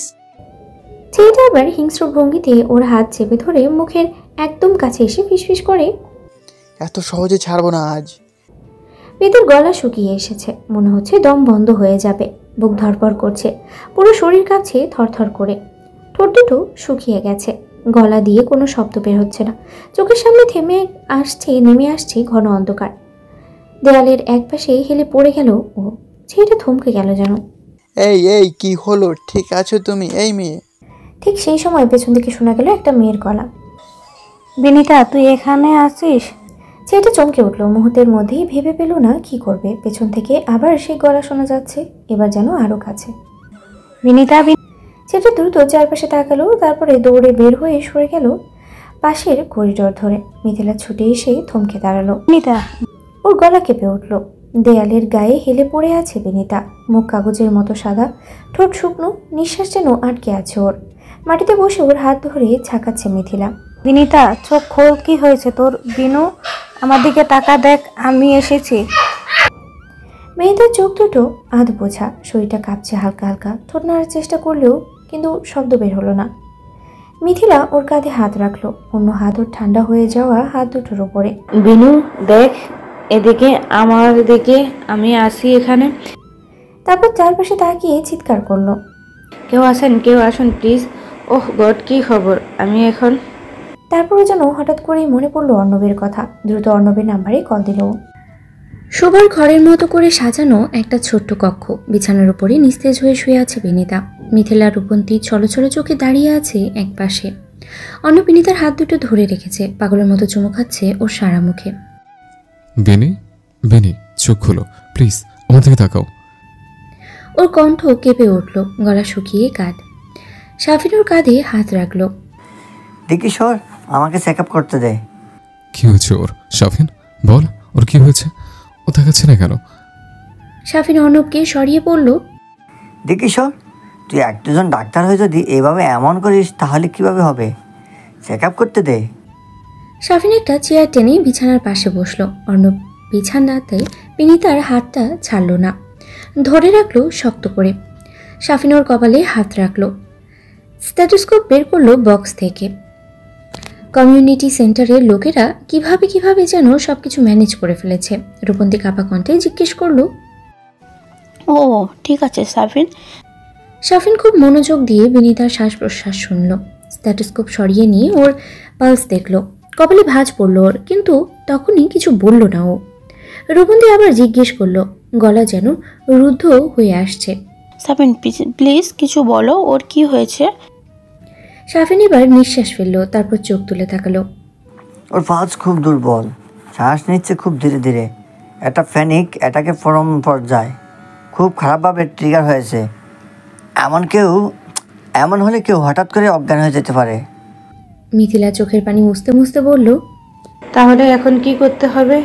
শাফিন বলল, আমি ওকে স্যালাইন দিয়ে দিচ্ছি। আমরা ভাগ্যবান, এখানে যে ছোট ফার্স্ট এইড রুমটা ছিল সেখানে বেসিক কিছুটা স্টক ছিল। আমি যত দ্রুত সম্ভব স্টেবিলাইজ করার চেষ্টা করছি। তারপর সিচুয়েশন ইমপ্রুভ না হলে হসপিটালে নিয়ে যেতে হবে।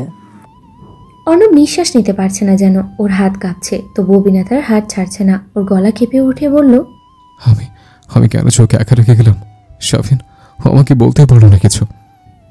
শাফিন তাকিয়ে রইল অর্ণবের দিকে, তারপর একটু কড়া স্বরেই বলল, তুই আগে শান্ত হয়ে বস। তুই এভাবে অস্থির হলে আমি কাজ করবো কিভাবে বল? অর্ণব থেমে গেল। চোখের কোণে জমে থাকা পানি গড়িয়ে পড়ল গাল বেয়ে। ধীরে ধীরে ও বিছানার পাশের মেঝেতে বসে পড়ল। এক হাতে এখনো বিনিতার হাত আঁকড়ে ধরা, অন্য হাতে কপাল চেপে ধরে আছে ও। শাফিন এবার তাড়াতাড়ি কাজ শুরু করলো। স্যালাইনের লাইন শেষ করে ইনজেকশন পুশ করলো, ব্লাড প্রেশার চেক করলো। প্রেশার একটু লো, কিন্তু স্যালাইন দেওয়ার পর একটু রেসপন্স করছে। রূপন্তী তখনও চুপচাপ বসে। মিথিলা ওর কাঁধে হাত রাখলো। একটুও চিন্তা করিস না, ও ঠিক হয়ে যাবে। আমরা তো জানি বিনিতা কতটা স্ট্রং। অর্ণব বিনিতার মুখের দিকে তাকিয়ে ফিসফিস করে বলল, একবার আমার দিকে তাকাও প্লিজ। সানফ্লাওয়ার। ঘরের বাতাস ভারী হয়ে আছে, সবার মধ্যেই একরাশ ভয়, ব্যাকুলতা আর নিঃশব্দ প্রার্থনা। কিছুক্ষণ পর হালকা করে বিনিতার চোখের পাতাগুলো কেঁপে উঠল। তারপর অনেক কষ্টে সামান্য খুলল চোখ দুটো। অর্ণব সামনে ঝুঁকে এলো। বিনিতার ঠোঁট নড়ল সামান্য, যেন কিছু বলার চেষ্টা করছে। অর্ণব, একটা নিস্তেজ শব্দ, কিন্তু তাতেই যেন পুরো ঘরের হাওয়া বদলে গেল। অর্ণব নিঃশ্বাস ছেড়ে দিল, যেন বুকের ভেতরে জমে থাকা ভারী বোঝা বেরিয়ে গেল এক মুহূর্তে। অভিনেতার কপালে চুমু খেলো আলতো করে, তারপর খুব নিচু স্বরে বলল, ঠিক আছে এখন? শাফিন বলল, সেন্স ফিরেছে, ভয় পাওয়ার কিছু নেই। এখন ওর রেস্ট দরকার। স্যালাইন শেষ হোক, তারপর দেখছি। রূপন্তী আস্তে আস্তে বলল, আমি আমি ভাবতেই পারছি না এমন এমন কি হলো যে ওর এমন অবস্থা হলো। অর্ণব চোখ নামিয়ে থমথমে গলায় বলল, আমি জানি না, কিন্তু জেনে নেবো খুব তাড়াতাড়ি। তখনকার কথা মনে পড়তেই বিনীতা কেঁপে উঠল। অর্ণবর হাত আঁকড়ে ধরল শক্ত করে। এখানে আমরা সবাই আছি সানফ্লাওয়ার, ভয় পেও না। সাফিন এবার সবার উদ্দেশ্যে বলল, আমরা এখনই বাইরে যাই, চলো। ওরা দুজন কিছুক্ষণ একা থাকুক। রূপন্তী একবার বিনীতার দিকে তাকালো, তারপর মিথিলার হাত ধরে বলল, চল মিথিলা, আমরা একটু বাইরে যাই, অর্ণব ভাই আছে এখানে। মিথিলা মাথা নেড়ে রূপন্তীর সাথে রুম থেকে বেরিয়ে গেল চুপচাপ। সাফিন দরজা বন্ধ করার আগেই পেছনে ফিরে তাকিয়ে বলল, অর্ণব, কোনো সমস্যা হলে ডাকিস, আমি বাইরে আছি। অর্ণব শুধু মাথা হেলিয়ে সাড়া দিল, ফিরে তাকালো না। ওর চোখ তখনও নিবদ্ধ বিনীতার ওপরে। ঘরের দরজা বন্ধ করে যেতেই ঘরটা নিঃশব্দ হয়ে গেল। শুধু স্যালাইনের ফোঁটা ফোঁটা শব্দ আর বিনীতার নিঃশ্বাসের আওয়াজ। অর্ণব মেঝে থেকে উঠে বিনীতার মাথার পাশে বসে পড়ল। আস্তে আস্তে ওর চুলগুলোকে সরিয়ে দিল কানের পেছনে, তারপর ওর হাতটা নিল নিজের দু হাতের ভেতরে। তুমি জানো আমি কি ভয় পেয়েছিলাম? বিনীতা ওর দিকে তাকিয়ে আছে নিস্তেজ চোখে। মলিন হেসে বলল, এখন ঠিক আছি আমি। অর্ণব ওই সেই মলিন হাসিটার ভেতরে অদ্ভুত এক কোমলতা খুঁজে পেল, যেন ঝড়ের পরে রোদ উঠেছে। ওর বুকের মধ্যে জমে থাকা হাজারটা ভয় আর ব্যথা হঠাৎ করে যেন গলে গেল একটু একটু করে। অর্ণব মাথা ঝুঁকিয়ে ওর কপালে, চোখে, হাতে একের পর এক ছোট ছোট চুমু দিয়ে যেতে লাগলো নিঃশব্দে। ওর ঠোঁট বিনীতার কানের কাছে গিয়ে থেমে গেল। ফিসফিস করে বলল, কি হয়েছিল আমাকে বলো বিনি, আস্তে আস্তে বলো, আমি শুনছি। আর একটু ভয় নেই তোমার? বিনীতার চোখ বেয়ে এক ফোঁটা জল গড়িয়ে পড়ল। অর্ণব সেটা নিজের আঙ্গুল দিয়ে মুছে দিয়ে আদুরে কণ্ঠে বলল, ভয় পেও না, আর আমি আছি তো। চুল সরিয়ে আবার কপালে একটা চুমু দিল অর্ণব। বিনীতার চোখ আবার ভিজে উঠল ধীরে ধীরে। অনেকক্ষণ সময় নিল, তারপর ওর ঠোঁট নড়ল সামান্য। ওই কালকের ছেলেটা। কালকের ছেলেটা কি বলো? কপালে ভাঁজ ফেলে অস্থির কণ্ঠে জিজ্ঞেস করলো অর্ণব। আমাকে বলেছে যে সাফিন ভাইয়ের মা আমায় ডাকছে। তারপর আমাকে নিয়ে পেছনে করিডোর দিয়ে যাচ্ছিল। হঠাৎ করে থেমে দাঁড়িয়ে বলে যে আমাকে নাকি পছন্দ করে। চোখ নামিয়ে রুদ্ধস্বরে বলল বিনীতা। এতটুকু শুনতে অর্ণবের চোয়াল শক্ত হলো। তারপর আমি চলে আসতে যাচ্ছিলাম, আমার হাত টেনে ধরে তখন। তারপর একটা চড় দিয়েছি আমি। কান্না চেপে বলতে বলতেই ওর কণ্ঠ কেঁপে যায়। একাতে শক্ত করে আঁকড়ে ধরে আছে অর্ণবের হাতটা। তখনই পেছনের দিকে কারো পায়ের শব্দ হচ্ছিল, আর ওই ছেলেটা আমায় টেনে পাশে স্টোররুমের মতো একটা ঘরে নিয়ে গিয়েছিল। অর্ণব এবার দাঁতে দাঁত চাপলো। চোয়াল শক্ত হয়ে গেছে ওর, চোখ রক্তিম হয়ে উঠেছে, কপাল ঘামছে ক্রমশ। তারপর কি করেছে? বিনীতা চুপ করে থাকবে না, তাড়াতাড়ি বলো। বিনীতা চোখ বুজে ফেলেছে, ঠোঁট শুকিয়ে গেছে ওর, গলার স্বর প্রায় নিঃশব্দ। তারপর আমার আর কিছুই মনে নেই। কেউ একজন চলে আসে, ছেলেটা পালিয়ে গিয়েছিল। অর্ণব এক মুহূর্ত চুপ করে থাকলো। ওর চোখে আগুন যেন জ্বলছে, মুখের পেশিগুলো কাঁপছে ভয়াবহ রাগে। কিন্তু বিনীতার অবস্থা দেখে নিজেকে জোর করে শান্ত করলো। কাপা হাতে বিনীতার কপালের ওপরে পড়ে থাকা চুলগুলো সরিয়ে দিল একবার। গভীর শ্বাস নিল রাগটা ঠান্ডা করতে। চোখ দুটো ধীরে ধীরে নরম হয়ে এলো ওর। মাথা ঝুঁকিয়ে বিনীতার ঠোঁটে চুমু খেলো আলতো করে। তুমি এখন সেফ, আমি আছি তো না? আর কেউ তোমার গায়ে হাত দেবে না। ওই বাচ্চাটাকে তো আমি দেখে নেব। বিনীতার চোখ পেয়ে আবারও নীরব অশ্রু গড়ালো। অর্ণবর কপালে মুখ ঠেকিয়ে রাখে নিঃশব্দে। ওরা দুজন মিশে থাকে একই নিঃশ্বাসে, যেন বাইরের সব শব্দ থেমে গেছে, রয়ে গেছে শুধু এই নিস্তব্ধ আশ্রয়। আকাশটা তখন ধূসর নীল। পশ্চিমের আকাশে সোনালি আলো ঝিমিয়ে পড়েছে ধীরে ধীরে। ঢাকার সড়কগুলো ডুবে গেছে সন্ধ্যার বীরে। হাসপাতালের ব্যস্ত দীর্ঘ শিফট শেষে অর্ণব হাঁটছে একটু ধীরে ধীরে। এক হাতে স্টেটো ঝুলছে, আর এক হাতে ধরা একটা ছোট্ট কাগজে মোড়ানো রজনীগন্ধার মালা। আজ খুব হঠাৎ করেই মনে পড়েছিল বিকেলে বিনীতা একবার বলেছিল, ফুলের গন্ধ আমার খুব প্রিয় জানো। মনে হয় একটাই গন্ধ আছে যা সব ক্লান্তি ভুলিয়ে দেয়। এইটুকু মনে পড়তেই ওর মন ঠিক করেছিল আজ কিছুতেই খালি হাতে ফিরবে না ও। একটা ঝিরঝিরে বাতাস বয়ে যাচ্ছে চারপাশে। দরজার সামনে দাঁড়িয়ে চোখ বন্ধ করে মালাটা হাতে নিয়ে একবার গন্ধ শুনল। ডোরবেল বাজিয়ে অপেক্ষা করতে লাগলো বিনিতাকে চমকে দেওয়ার। 1 মিনিটের মাথায় বিনিতা এসেই দরজা খুলল। দরজা খুলেই অর্ণবকে জড়িয়ে ধরতে গেল ও। অর্ণব তৎক্ষণাৎ পিছিয়ে গেল 2 কদম। সানফ্লাওয়ার। বিনিতা ভুলেই গিয়েছিল অর্ণব হসপিটাল থেকে ফিরেছে। ওকে ছোঁয়ার ব্যাপারে অর্ণবের কঠোর নিষেধাজ্ঞা। তোমাকে কতবার বলেছে আমি হসপিটাল থেকে ফিরলে আমার কাছে আসবে না, কত রকম জার্মস থাকে। ভেতরে ঢুকতে ঢুকতেই বলল অর্ণব। জানি, সরি। বিনিতা একপাশে সরে ওকে ঢোকার জায়গা করে দিল। অর্ণব ওর কাছে এগিয়ে এলো। তারপর এক হাতে স্ট্যাচুটা নামিয়ে রাখলো টেবিলের উপরে, অন্য হাতে ওর দিকে মালাটা বাড়িয়ে দিল। দেখো কি এনেছি তোমার জন্য। বিনিতা অবাক চোখে তাকিয়ে রইল ওর দিকে। রজনীগন্ধার মালা। ও ঠোঁটের কোণে ধীরে ধীরে ফুটে উঠল হাসির রেখা। অর্ণব মাথা ঝাঁকালো, তারপর বলল, আজকে একটু শাড়ি পরবে বিনি। বিনিতা অবাক হয়ে ওর মুখের দিকে তাকালো। এখন এই সন্ধ্যাবেলায়? অর্ণব হাসলো। বিনিতার ঠোঁটের কোণে হাসিটা আরেকটু চওড়া হলো। তারপর কিছু না বলে ঘরের ভিতরে চলে যেতে যেতে বলল, ফ্রেশ হয়ে নিন জনাব। অর্ণব ওয়াশরুম থেকে বের হতে হতেই দেখলো বিনিতার শাড়ির কুচি ধরার চেষ্টা করছে। খট করে ওয়াশরুমের দরজা খুলে যাওয়ার শব্দ শুনে ও তাড়াতাড়ি করে উল্টো ঘুরে দাঁড়ালো। এই আমার হয়নি তো এখনো, আপনি বের হয়েছেন কেন? ভেতরে যান। অর্ণব ওর দিকে এগুলো ধীরে ধীরে। ওর সামনে দিয়ে গিয়ে দাঁড়াতেই বিনিতার হাত ফসকে পড়ে গেল গুছানো কুচিগুলো। চোখ গোল গোল করে তাকালো ও। আপনাকে না ওয়াশরুমের ভেতরে থাকতে বললাম, আপনি এখানে কি করছেন? অর্ণব ওর দিকে তাকিয়ে কেমন একটা হাসি দিল। চোখে খেলা করছে দুষ্টুমি ছেলে। শাড়িটা আমি পরিয়ে দেই? হ্যাঁ। বিনিতা হাঁ করে তাকিয়ে আছে ওর দিকে। বলেছে আমি পরিয়ে দেই? না, আমি পারবো। বিনিতার মুখ লাল হয়ে উঠেছে ততক্ষণে। ও অস্থির হাতে শাড়িটা আবার গোছানোর চেষ্টা করতে করতে বলল। অর্ণব এক পা এগিয়ে এসে নিচু হয়ে শাড়ির খাঁচে পড়া কুচিগুলো তুলতে তুলতে বলল, পারবে না, আমি করে দিচ্ছি। বিনিতা নিঃশ্বাস আটকে এলো এক মুহূর্তের জন্য। কি করতে চাইছে অর্ণব? অর্ণব কুচিগুলো হাতে নিয়ে উঠে দাঁড়ালো। গোছাতে গোছাতে বলল, চুপ করে দাঁড়াও, নড়াচড়া করলে পারফেক্ট হবে না। বিনিতা লাল টুকটুকে গাল নিয়ে চুপচাপ দাঁড়িয়ে থাকলো অন্যদিকে মুখ করে। আঁচলটা সরাও, এগুলো গুছে দে। বিনিতা চমকে তাকালো ওর দিকে। আমায় দিন, আমি নিজেই পারবো। নিচু স্বরেই বলল। অর্ণব ওর চোখের দিকে তাকিয়ে এক মুহূর্ত থামল। তারপর ঠোঁটের কোণে একরাশ দুষ্টু হাসি ফুটিয়ে বলল, পারবে জানি, কিন্তু আজকে আমি করতে চাই, ঠিক যেমন তুমি হঠাৎ করে আমার জন্য রাখতে চাও। তারপর অর্ণব নিজেই ওর আঁচলটা একপাশে সরিয়ে দিল। উন্মুক্ত হলো ওর মসৃণ উদর।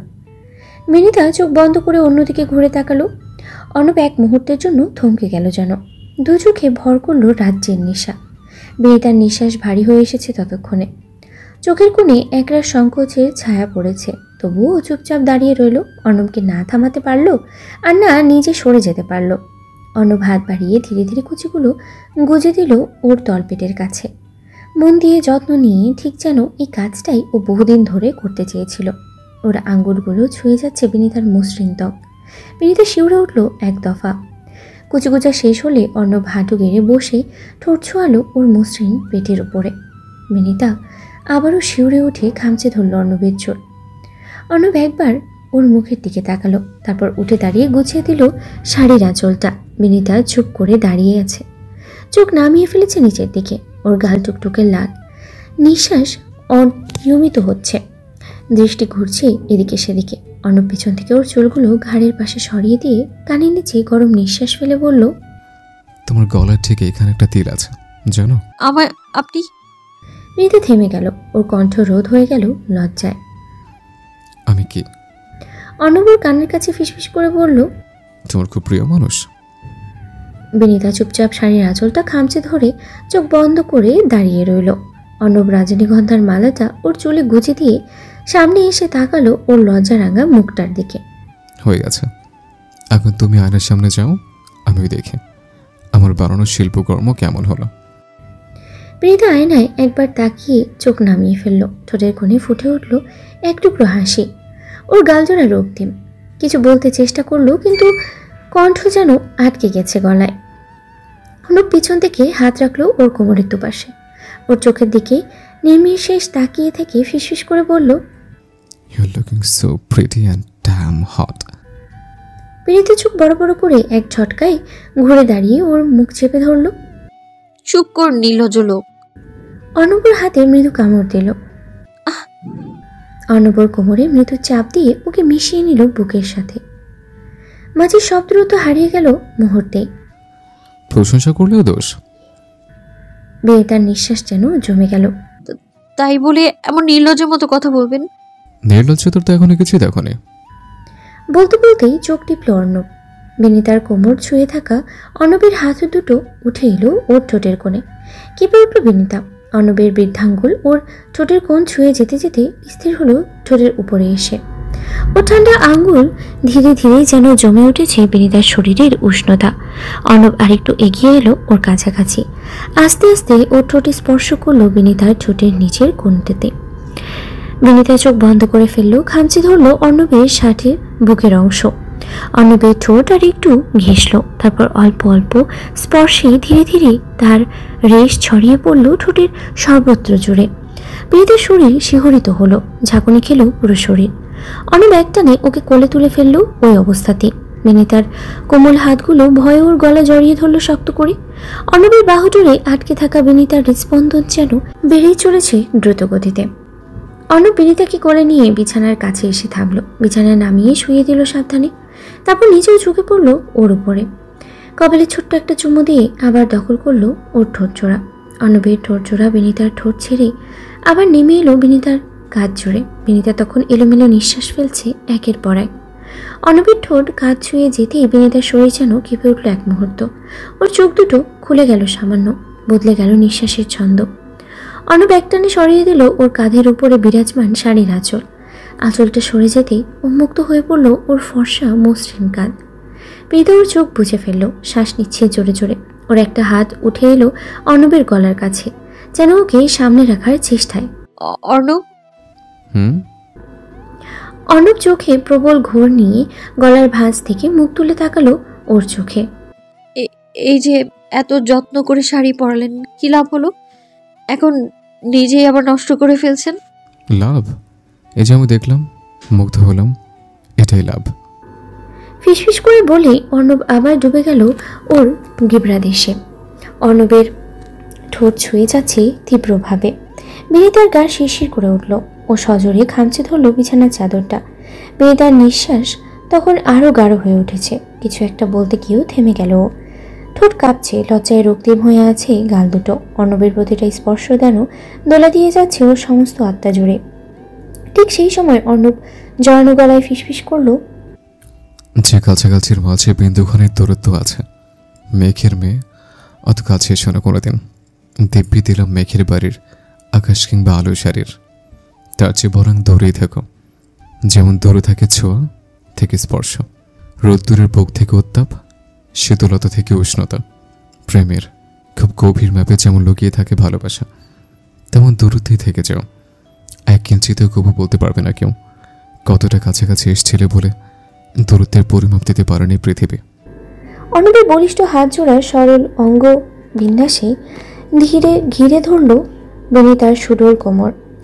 দুজোড়া ঠোঁট মিলিত হলো আবার। বিনীতার শিউরে উঠল। চোখ বন্ধ করে রাখা অবস্থায় গভীর স্পর্শে আবেগের ভাস্কর্যে হারিয়ে যেতে যেতে ওর কানের খুব কাছে ছুঁয়ে গেল একটা অস্পষ্ট হাসকি স্বর। ভালোবাসি বিনীতা।